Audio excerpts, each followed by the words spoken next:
Hello students, welcome to Legacy as Academy. In this particular video, we are going to discuss about another important infrastructure project that has been unveiled by China, where it is trying to connect the two restive regions, connecting Tibet, that is in the western part of China, to the Xinjiang region that lies to the northwestern part of China.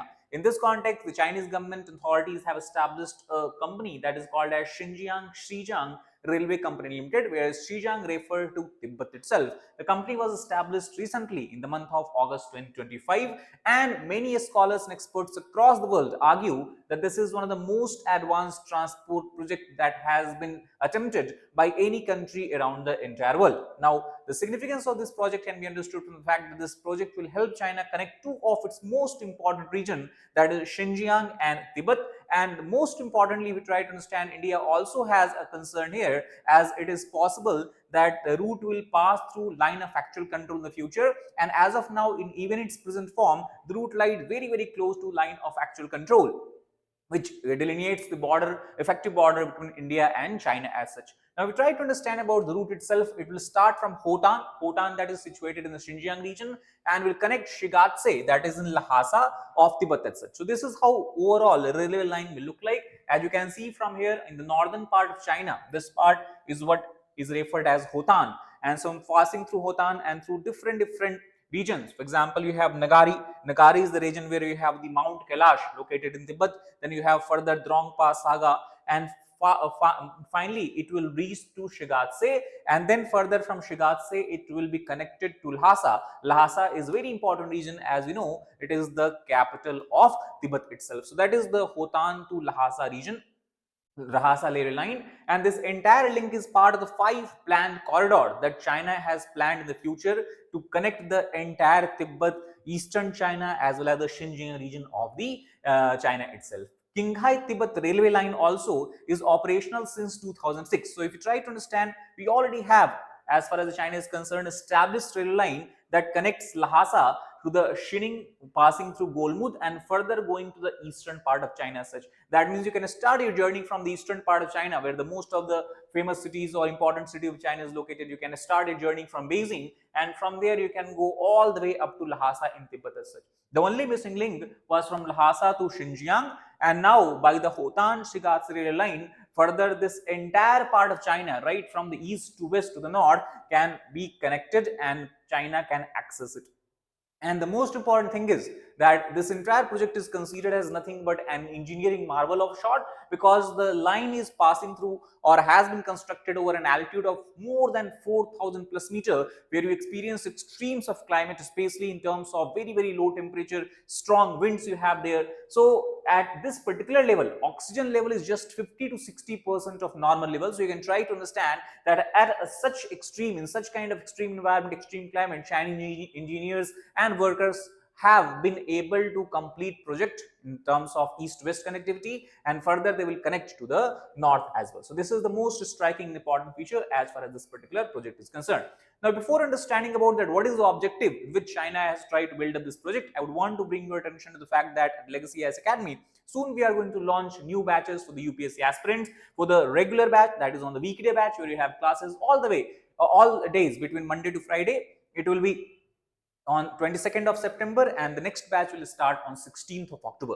At the same time, for people who are working with the job, who are working and also preparing for UPSC with job, for them we have weekend batches that will start at 4th and 25th of October. We have a comprehensive coverage of the entire GS paper. We have a lot of features and programs that definitely will help UPSC aspirant in ensuring success in the UPSC civil service examination. We also have a maximum 40 students per batch policy, so a regular interaction between faculties and students can be ensured. Plus, we ensure that you have all the ingredients required for succeeding in the UPSC examination, whether it is related to prelims, mains, or interview. If you want to know more detail about these programs, course features, and all that, you can give a call at the number being displayed here. That is 9606900004 and 05, or also you can click the link in the description box of this particular video. You can also download our Legacy app in this particular regard. Now, coming back to the topic, that what is the objective with which China has installed or basically has initiated this project. So first and most important, Chinese government has stated that it will help it to mobilize military at a very fast rate, especially People's Liberation Army. At the same time, by linking eastern western and northern part of China. It will ensure economic integration of all these regions, will also increase the job opportunities, investment opportunities in the weak provinces. Weak provinces means where economic development is not at par with the eastern provinces of China as such. And most importantly, it will also help Chinese government and Chinese Communist Party to exercise a degree of political control over these regions. Because if you try to understand, it is these regions where you have minority groups such as Buddhists living in the Tibet region, and you have Muslim Uyghur Muslims living in the Xinjiang region. So that is why exercising of political controls become very important. And this is nothing but an example of push toward Sinicization. When we talk about Sinicization, it simply refers to that the cultural practices of the entire China should be centered around the Han cultural practices. Han is the majority population of China, largely residing and living in the eastern part of China as such. So these are the major objectives which China has unveiled this project. Now, obviously, it has an economic angle, because the company we have discussed in the beginning of video, which has been established largely to construct and develop this railway infrastructure project, it has been registered with a total capital of almost $13.2 billion. This is the overall capital which the company will deploy in development of this project as such. Now, obviously, apart from this, China also is interested in tapping the resources that is located in the Xinjiang and Tibet region. For example, you talk about Xinjiang, China also is using it to grow cotton, to supply raw material to its cotton textile industries that is located in the eastern part of China, somewhere around the Shanghai belt, Yangtze River and all that. Plus, it will also facilitate trade, tourism and logistics, and will ensure both cultural, political and even economic integration of the entire Chinese region as such. Plus, also other thing we try to understand, we have discussed there is a definite growth disparity between the western region of China and the eastern region of China. Eastern region of China is much more developed in terms of in the economic sense as compared to the western region. So such kind of infrastructure project and economic linkages will ensure that western region also attains parity as far as the eastern coast is concerned. Now, obviously, it has a military and strategic angle. For example, such kind of project will enable the People's Liberation Army to mobilize a large scale mobilization, especially in the western area, northern area. And why it is important? Because we know that India and China, they have fought a war in 1962 and they have continuously been contesting the border areas. There has been a dispute in this area, and we have seen that in the case of Galwan classes and all that. So in this context, China might be thinking in the future that if it requires, it can mobilize its army at a quick pace here. It will also strengthen Western theater operations. Connectivity obviously will increase in Aksai Chin and all that. And this can also be considered as a counter to India's its own infrastructure development that it has started after the Galwan class of year 2020. We have seen a lot of new air bases and old air bases being revived. We have seen transportation push, infrastructure push, and the roadway infrastructure and all that has developed from India's side. This can be answer of China as such.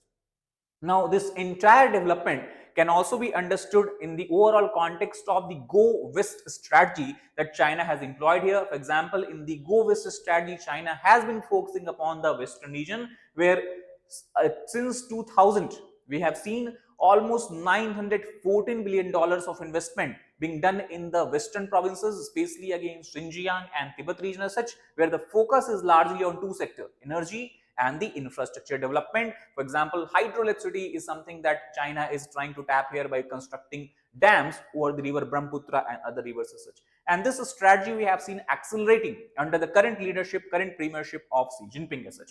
Now, obviously, India has responded to this entire development of China along the border, along the LOC. The reason is because railway may pass through the Aksai Chin region, which is very, very close to the line of actual control. It obviously raises a strategic concern for India as such, and especially in the context of post-2022 Galwan classes, border infrastructure we have been able to push at a much more fast rate. An example is this, you can see from the fact in year 2023, the Defense Minister Rajnath Singh has inaugurated more than 90 projects, which includes tunnel, airfields and bridges in this entire region of Jammu and Kashmir, which is sharing border with the Aksai Chin. This is your line of actual control as such. And if you try to understand, this is where the entire railway infrastructure project is being commissioned by China as such. So overall, we have been able to some extent counterbalance Chinese Western push by our own infrastructure project. And in the future, we might see ramping up and increase in such projects, number of such projects as well. That is all about this particular video. If you like the video, please like it and share with your friends. Subscribe to our channel for more such content. Thank you very much.